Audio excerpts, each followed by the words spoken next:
Welcome to Live DAF, your online DAF Yomi Shir. Shalom Aleichem, welcome back to today's DAF Hayomi Maseches KIDDUSHIN DAF Nun Vav. We are holding on Nun Hey Amud Beis, 2 lines from the bottom of the Amud Tanu Rabban. We have learned in a Praisa, a Tosefta, in Maseches Maser Sheni. Ein loichem behema b'mois Maser Sheni. If a fellow has Maser Sheni funds upon which they transfer the Kedusha from the Maser Sheni produce, so that money is meant to be transported to Yerushalayim and used to purchase food which will be consumed in Yerushalayim. Now, if they choose to purchase an animal, so typically it was going to be for a shlamim, a korban shlamim. So you're not meant to buy that animal outside Yerushalayim. You're not meant to buy an animal whether it's for personal consumption or for korban, and the reason for that, says Rashi, is twofold. Firstly, preferably, you're meant to transport the actual money to Yerushalayim, and not in animal form. Number 2, it says Rashi on the bottom line,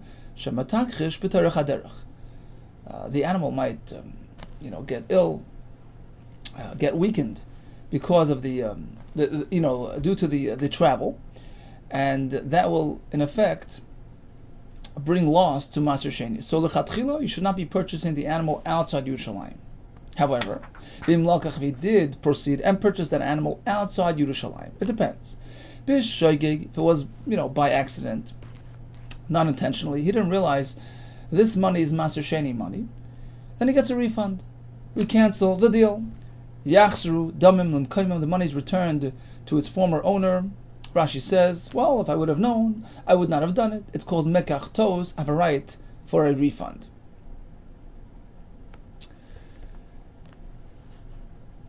If I would have known, I wouldn't have done it. Rashi says it's trichale milsa, so it's actually a third shot. Third reason why you shouldn't be doing it. It's difficult to go bring an animal all the way to Yerushalayim. I prefer bringing the money.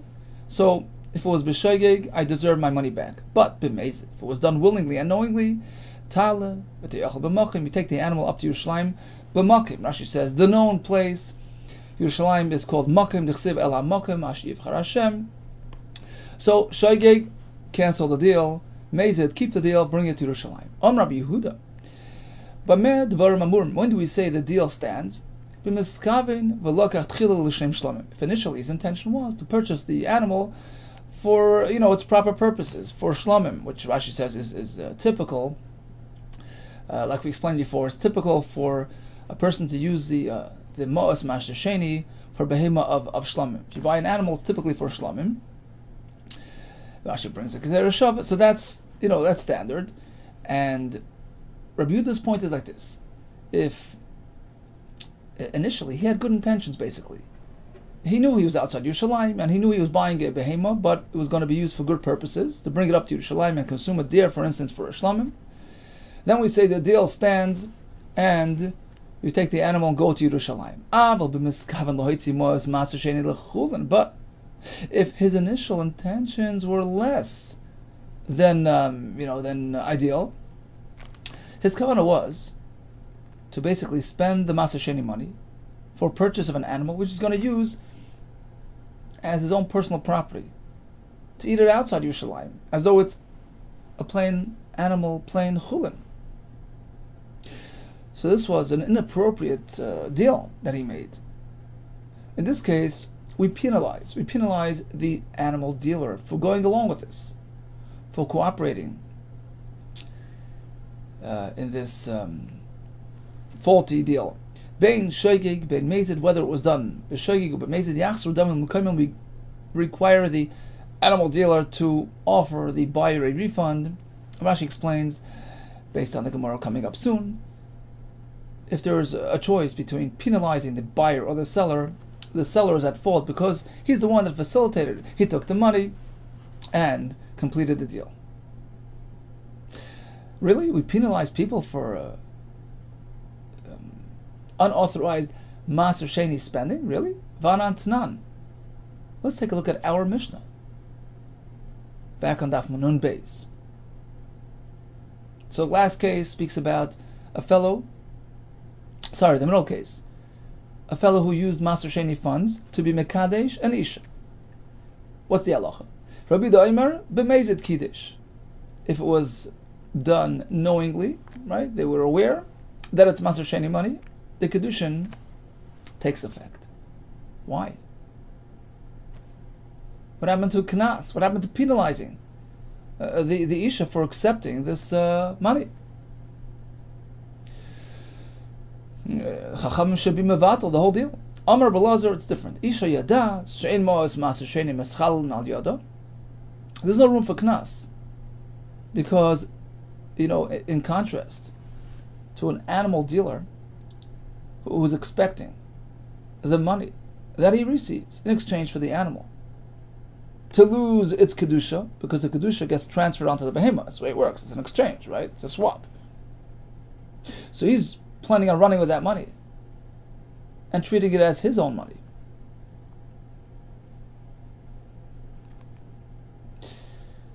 So he's basically cooperating with this buyer to do something inappropriate. Right? He's allowing him to spend his Maser Sheni money in a way that's not meant to be. Because the Kedusha will now be applied to the behemoth, which the buyer is just using for personal use. Therefore, we penalize the seller, as opposed to the Isha, who knows full and well that nothing of that sort is going to happen here. An Isha is not an item. It's not a behemoth that you can transfer Kedusha to. So in effect, when this fellow gives her Maser Sheni money for KIDDUSHIN, she knows full and well that there's no chilul happening, there's no transfer of Kedusha onto herself. Rather, the money retains its Kedusha's Maser Sheni, which she's willingly accepting, knowing full and well that she will take it to Yerushalayim and eat it there. So there's nothing wrong happening. There's no reason to penalize her. She intends on taking it up to Yerushalayim and spending it there properly. So there's no room for Knas. Maskef Rav Yirmiyah, I have a kash on this.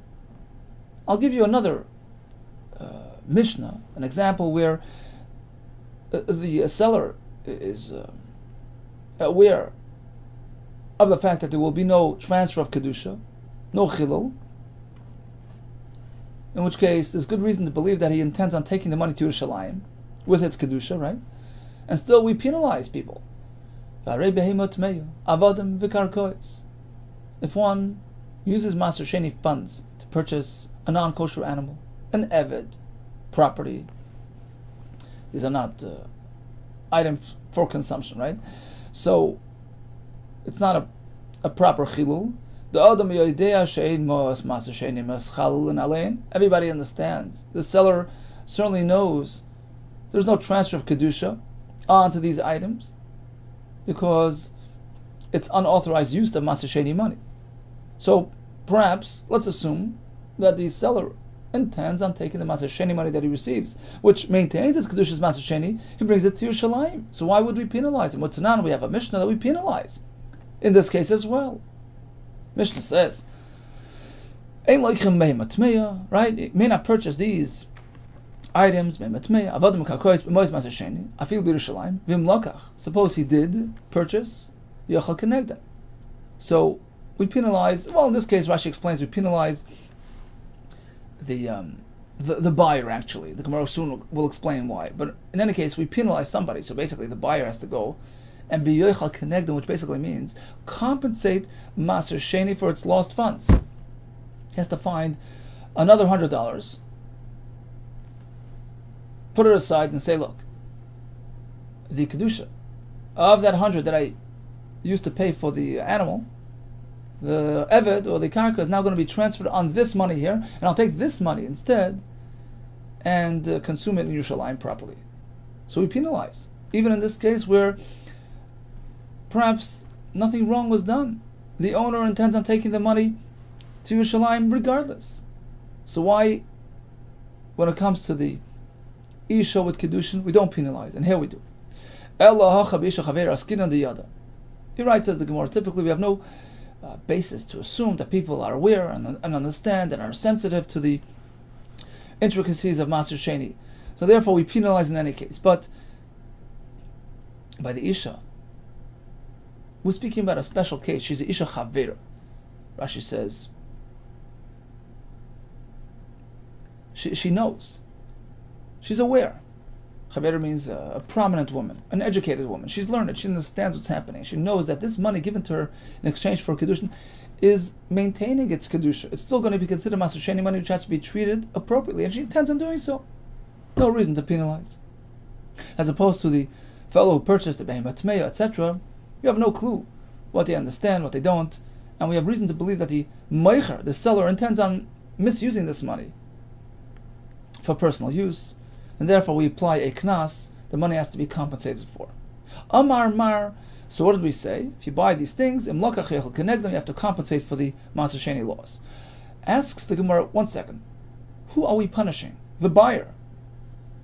Why the buyer? I thought in that other case, on the top of the Amud, with the animal purchased outside Yerushalayim, who did we punish? The seller. We compelled them to return the money, to cancel the deal. So why in this case is the onus on the buyer? V'amai yachsru damim limkaimim ki hasam. Let's scuttle the deal. Let's refund the money, just like in that case. Let's penalize the seller. Says the Gemara, you're right. Typically it's the seller's fault, but here there's no seller around. He took off. Amar Shmuel Kashabarach, he left town. Batama de Baruch. So that's the reason why we penalize the buyer. Hale Baruch, but otherwise, if he would be standing here, we penalize the seller. And the question is why? If you have a choice between penalizing buyer or seller, I would say buyer, who actually got the item. Well, says the Gemara, I'll answer you with a metaphor, with a mashal. Who's responsible? The mouse who stole the cheese? Or the hideout which he runs to, which protects him from his pursuers and then facilitates, the robbery? Lav achbar ganav. It's not the mouse that you're going to blame. Ela chayru ganav. It's the hole that is a ganav, because he's facilitating the whole deal. If the robber would have nowhere to hide his loot, he wouldn't be robbing. So the moicher is actually the one facilitating the deal. He's the one accepting the money. Well, you can go the other way too. If there's no mouse in the world, what's a benign hole going to do? So the achbar is the one actually triggering the whole thing. Well, still, mistavra, it's logical that the hole is responsible. Where the isur actually parks itself, the recipient of the forbidden goods, he's the one held responsible. The hole in the wall, in this case, the animal dealer. Okay, so bottom line, if one buys an animal with Maser Sheni funds, a kosher animal, but it was outside Yerushalayim, which is not lechatchila, b'shoigeg, we cancel the deal. But Mezid, the deal stands, he takes the animal to Yerushalayim. Rabbi Yehuda says, the intention was less than worthy, if the plan was to eat the animal outside Yerushalayim, then we penalize the seller, as we just explained, unless the seller is not available. Then second best is the buyer. What about using money for Kiddushin? Well, Isha Chavera, she knows the money stays Kaddish. She's going to treat it properly with respect. There's no reason to apply iknas. What if a person's Makadosh and Isha with something that has no value? Something which is Asr Bahana, something which you cannot benefit from, halachically. It's not a Kiddushin, because you haven't given her anything of worth. We have several examples in the upcoming Mishnah. Makadosh ba'arla, he takes arla fruit, b'kalai kerem, vineyard, mix, b'shar niskal, an animal that killed a person and is meant to be stoned. All these are things which are asr b'ha'no, or be'egla rufa, the calf that you bring when you find the slain person, killer unknown. That calf is asr b'ha'no. B'tzepari mitzvah, the birds that a mitzvah brings. U'b'sa'ar nazar, the hair shorn off a nazar's head. Upeter chamar, the firstborn donkey which was not redeemed. Ubasa b'chalav, mixed between meat and milk. And finally, b'chulin shenishal to ba'azara, a non-carbon animal shechted in the azara. All these are eina mukadeshes because it's not worth anything. It's asr b'hano. However, if he made a swap, he sold these items and uses the money for Kiddushin, it works. Machron v'kidesh b'dmei and mukadeshes, because unlike something like hegdish, where the Kedusha gets transferred to the money, or like by Maser Sheni, like we just learned. Other types of Isura don't have that aspect of transfer, and therefore if you exchange it for money, the money is now yours, fully yours, and can be used for kiddushin. How do we know that these items are forbidden even for hana? Ba'arla minala. The Tanya, the Brisa says, Areilim lo ye'achel. So arla, a fruit growing on the tree within the first 3 years of its life should not be eaten. Ainly ela isra achila, perhaps it only pertains to eating. Hana minayin. What about having benefit from that item? You can't use the nut, material, the skins or the peels for dyeing, for painting purposes, or the oil for lighting a lamp. All forms of benefit. This extra pasuk includes even these type of residual benefits. What about hana from kilaya kera? B'kilaya kera minolan. Amar chizki, amar kra. The pasuk in describing what happens when you mix two species in a vineyard uses the term pen tikdash, and we learn tikdash is a joint word, pen tukadesh. It's meant to be burnt in fire, no eating, no benefiting. Rav Ashi Amar, a different twist on this pasuk, pen yiyah kodesh. Pen tukdash can be read pen yiyah. It's like kodesh. It's going to become kodesh, and just like kachim is asher ba'achila and ba'anah to the layman, likewise kilay haker. Asks the Gemara, but that comes along with a leniency too. If you're going to compare it to kachim, ima kodesh, teves es damav v'yotzei, just like over there, you can transfer the kedusha onto money and have the item leave its kedusha and be used by ordinary people. Perhaps the same concept applies to kalei hakerem. If it's sold for money, the kalei hakerem itself becomes mutter, and we know that's not true. Says the Gemara, you're right. The correct and clear approach is the first one, chizkiya, pen tikdash, pen tukadesh. The only solution is burning it, destroying it. What about an animal that killed a person and is meant to be stoned? That animal is now asur ba'achila and b'hana. How do we know? The Tanya, we have a brisa, mimashma shenemar. Once the pasuk tells us sokal yisokal asher, the ox will be stoned. Well, obviously now it's an avela, it's a dead animal. Any adeya shenavela, don't I already know that he has the status of an avela? Unavela asur ba'achila, and of course, an avela is forbidden for achila. So then why does the pasuk have to stress, don't eat it? It's coming to add another aspect.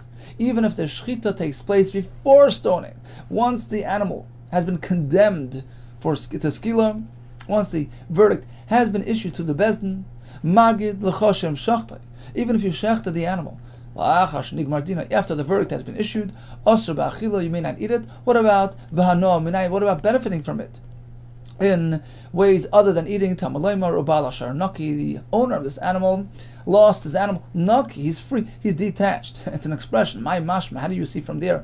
Israno Shimon ben Zayma Omer. It's like the common phrase, Adam Sha'im l'chaver, like Reuben tells his friend Shimon. Levi lost all his money. Yotza Pliny Naki v'nechasav ve'ein loy behemano shel klum. Levi lost all his possessions. Naki. He's totally clean, being cleaned out without any connection, no hanoah. So here as well, Ba'ashar Naki denotes that shchita of a shar niskal produces no hanoah at all. Asks the Gemara, how do you know that when the pasuk says lo yachal etz basari, do not eat its flesh, it's referring to this early stage in the game before skila? How do you know that this pasuk relates to that moment of shchita after the verdict was issued, prior to skila? And now you know this great chiddush, that shar niskal is asur b'achila and b'hana even before stoning. No, Dilma, maybe it's going on the later stage, after skila. Dilma hecha deshachet la'achash nigmar din shari. Maybe if shchita takes place merely after verdict was issued, but before stoning, you can have the animal. What about the pasuk lo yachal es basara? You know what it's going on? After it was stoned, hudasa. That's what it's coming for. But the question was, it's already automatically usher. He's a dead animal. Answer is that sometimes, according to Rabbi Yehuda, pretty much all the time, except for one or two exceptions, typically when it says lo yachal, achila means to eat. But really, achila encompasses all forms of consumption and benefit and use. It includes achila and hana. So perhaps it's relating to post stoning. Lo yachlas besari, don't enjoy, don't have any hana. That's what it's coming to teach you. But if it's still before stone, it's mutter. Heicha de sakli miskal huda asa uka de rabavo amar belas the Amar rabavo amar belas kol malkev shenemar layochal leiseachal leiseach. All these lashonos in the Torah, echad isra achila ve'echad isra noah b'mashma. It covers both aspects, eating and benefiting. How do I know this is true? Because look, the Torah took pain, so to speak, to permit one to have benefit from an avela. The pasuk tells us you can sell it, you can give it away as a gift. Why does the Torah have to actually permit that? And the answer is because it says lo yiseichlu kol nevela. Don't eat the nevela, and lo yiseichlu covers both eating and enjoying and benefiting. That's why the Torah has to go and say, no, 1 second. Nevela is different. You could actually sell it and make money on it. So what do we see from there? That even when we have a lashon lo yiseicha, lo yachel, lo yiseichlu, it covers both aspects. It encompasses eating and enjoying, unless the Torah specifies otherwise. So back to our question. Sure, lo yachel es besari. Maybe it's going on post skila, and it's coming to tell you, don't have hana. But prior to skila, maybe it's mutter. And the point is because lo yachel is perhaps a reference to hana.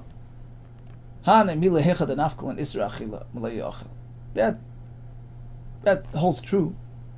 This point that achila can encompass both things. That's when, the word achila is coming to cover both things. So once the Torah uses lashon achila for achila, it encompasses hana as well, which is sort of a secondary form and manner of consumption, right? But hacha, in our case, is it coming for achila? No, that's automatic. Once it's stoned, it's asur b'achila.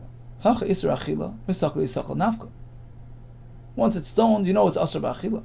So these al gadaydach isur hana d'chsiv. So if it's only coming for forbidding the hana, it should say don't have hana. Why use a roundabout expression, which is unnecessary? Nichtayv kroa lo yana. The pasuk should say straight out, don't have hana, if it's coming for that. Apparently, it's not coming for that. Rather, it's coming to tell you, don't eat it, or have hana even before skila. Inabi, another point here. Lo yachel. Okay, it would say lo yachel. No hana after skila. Es besari lomeli. Why add the words es besari? Oh, apparently, it's going on the point in time before skila, and telling you that even if you decided to do shchita on the live animal, you turned the animal to basar. That's es basar. You turned an animal, change the status into flesh. So you convert it into basar. It's still asar. So that's the answer to the question. Mishnah says, if one uses a shir haniskal, which apparently is pre-skila, he uses it for kiddushin, it doesn't work, it's asar b'achila and b'hana. How do I know? Lo yachal es basari. Maskef lamar zutra. Ve'eman amilid hechad badak tzur v'shachat ba. You know what? Fine. I agree. Shchita before skila, it's still asr. But maybe only if he chose to use a form of shchita which is reminiscent of skila, like taking a tzur, a rock. Badak tzur v'shachat, he examined the rock, found it to be nice and sharp, and did shchita. The badak tzur v'shachat badak the mechzik is skila because, he's using a stone, it's almost like stoning, it's like skila. So there, perhaps it's asr. Aval shachti b'sakin loy. But perhaps, if he uses a bona fide knife, it wouldn't be asr. So perhaps the isr is only because it's sort of like a skila. And just like skila makes it asr, there's two. No. There's no difference between a sakin and a tzur. Where in the Torah do you find that you have to shecht with a sakin? Where do we find that there's any difference in the way we relate to a shchita through this or through that? Migdis sakin by Reis Aksiv, is there any mention of doing a shchita with a sakin? Right? So if you agree that shchita with a sakin is okay, then shchita with a rock cannot be any different. V'oid Tanya, we have a Mishnah which says there's no difference between anything that you use for a shchita. V'oid Tanya, bakol sheichten, any instrument can be used for shchita, ben betzur, ben beschuchas, ben mikrom mishal kana, whether it's a rock, a piece of glass, a shard of of reed. Okay. Now, so once we have established that a shar niskel who was slaughtered before skila is asr b'achila, and be'ano, because according to Rabbi Vo, lo yachal b'sar encompasses both things, achila and ano, then why do you need bal shar naki, which before was coming to tell us isra ano? It's already known from yalo yachal, which is a all-encompassing expression. Hi bal shar naki l'mayasa. Oh, we need it for something else. Anas oiroi, to teach us that even the skin of the animal is asr. Perhaps I would say, Lo yachal b'sarei ksiv. The pasuk specifies, don't consume its flesh. B'sarei asr. Ve'oiroi mutar. So perhaps the flesh is asr, but its skin is mutar, whether it's before stoning or after stoning. Balashar Naki comes to address that as well. But there are other shitas that are known to have used this pasuk for other things, so it's unavailable for this. Regarding the other Tanoim, the Mapki Balashar Naki, they use this pasuk for other halachas, the Chatzi Kaifer, Mevalodis. So Chatzi Kaifer is referring to an animal that killed a person. So if he's an habitual gorer, he's a muad, he has to pay full compensation. The owner does. What if he's a tam? He's not habitual in this process, in this profession, right? So does he have to pay half compensation, which is typical for half, for damages, half damages, right? No, Chatzi Kaifer is non-existent. With Mei Velades, likewise, if a Shoyer Muad strikes an Isha and harms her fetus, the fellow has to compensate. But if he's a Shoyer Tam, it's not expected of him to do this, it's a surprise, there's no Chatzi Velades. So bottom line, while a Shoyer Naki is coming for other things, so how do you know this halacha, Anas Oire Manolo, how do they know this idea that the skin of the animal is also asr like its flesh? The answer is, May es besari.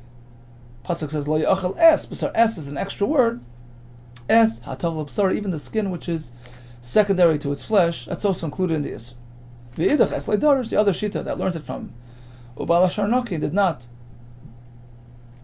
apply es for this, because es is not something to be darish from. It's just a way of expression, as we find that others as well would consider es just as a form of expression, not suitable for a drasha. KIDDUSHIN, we have this famous brisa, Shimon Hamsuni, that was his name. V'amila, some say it was Nehemiah Hamsuni. So throughout his entire life, he focused and expounded and built on the word es. Whenever he encountered the word es, he would sit down, figure it out. What's it coming to include? Which element is it coming to be mirabeh? But then he got stuck. He encountered difficulty. Pasuk says you're meant to have yira for Hashem and be aware of His presence constantly. But the pasuk adds the word es, that this concept applies to something else as well. How could that be? Pirish. So he says, okay, I back off. Evidently, if the s over here cannot possibly be including something else and equating it to Hashem's fear, so evidently the word es is just a mode of speech, and I retire. Pirish. Rashi says, Shiyore l'rabis shum davar la'shvoisei l'moramokim. He couldn't bring himself to equate something else to Hashem's yira.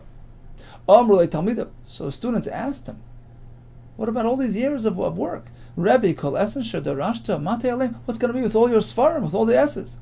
He says, that's the way it is. It's all about emes. Keshem shekibalti schar al adrisha. Just like Hashem, who will reward me for all that work. Kach kibalti ala prisha. Likewise, I will get schar for backing off. And the Maharsha says a beautiful thing. He wasn't backing off because he was being lazy, chas v'shalom. Rather, it was out of reverence to Hashem. How could I equate something? He gets schar for that. It's an expression of awe and respect for Hashem. So that was the end of the deal.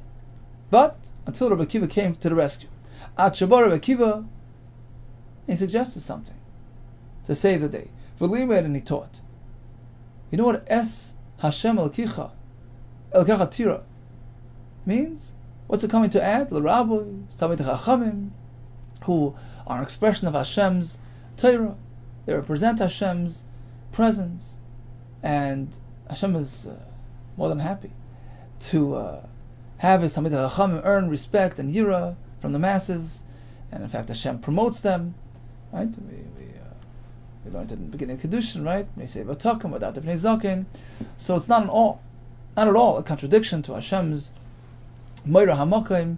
Rather, it sort of complements the Moira Hashem when we treat the Talmid Chachamim who